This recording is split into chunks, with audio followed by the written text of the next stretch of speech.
যাত্ৰা মাজুলী অসমৰ উদ্যোগত আজিৰ পৰা দুদিনীয়া বৰ্ণাঢ্য কাৰ্যসূচীৰে বহাগী উৎসৱ 2025 আয়োজন কৰা হৈছে। উজনি মাজুলী নামেৰে পৰিচিত আমাৰ এই অঞ্চলত ভকতীদ্বাৰ এই বৃহত্তৰ অঞ্চলৰ প্ৰায় 200 যুৱক যুৱতীৰ দ্বাৰা সংগঠিত এক ৰূপ হৈছে সৃষ্টিৰে সমন্বয় যাত্ৰা মাজুলী অসম। বৰ্তমান সৃষ্টিৰে সমন্বয় যাত্ৰা মাজুলী অসম এক স্বেচ্ছাসেৱী সংগঠনলৈ পৰিণত হৈছে, এটা NGO ইতিমধ্যে কনভাৰ্ট হৈছে।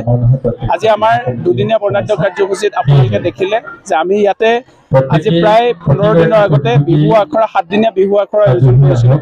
এই 7 দিনীয়া বিহু আখৰাত আমাৰ বিহুৱতীসকলক পৰম্পৰাগত যাতে ভাৱে যি আমাৰ বিহু শৈলী আছে তাক যাতে আমি শিক্ষা দিব পাৰোঁ তাৰ আমি এক ক্ষুদ্ৰ প্ৰয়াস কৰিছিলোঁ। আৰু সেই মৰ্মে আজি আপোনালোকে দেখিছে যে প্ৰায় 500 বিহুৱতীৰ দ্বাৰা শুভোদ্বোধন হৈছে আজি আমাৰ এই বিহুস্থলী। গতিকে মই সমূহ মাজুলীবাসী আৰু অসমবাসীৰ ৰাইজৰ আশীৰ্বাদ বিচাৰিছোঁ, সকলোৰে সহায় সহযোগিতা দিহা পৰামৰ্শ বিচাৰিছোঁ।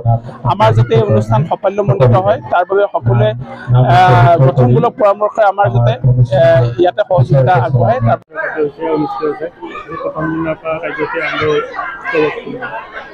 হয়, সৃষ্টি এক সমন্বয়ৰ যাত্ৰা মাজুলীৰ উদ্যোগত দুদিনীয়া বৰ্ণাঢ্য কাৰ্যসূচীৰে যি আমাৰ বহাগী উৎসৱ 2025 আয়োজন হৈছে। আজি প্ৰথমটো দিন, আজি প্ৰথম দিনা পুৱা গছপুলি ৰোপণৰ কাৰ্যসূচী হোৱাৰ পাছতেই আমাৰ অঞ্চলটোৰ বিভিন্ন গাঁৱৰ প্ৰায় 20খনৰো অধিক গাঁৱৰ পৰা অহা 500ৰো অধিক নাচনীয়ে আজি মুকলি বিহু প্ৰদৰ্শন কৰে আৰু মুকলি বিহুৰ প্ৰদৰ্শনৰ জৰিয়তে আজি এই দুদিনীয়া কাৰ্যসূচীৰ শুভাৰম্ভ হৈছে।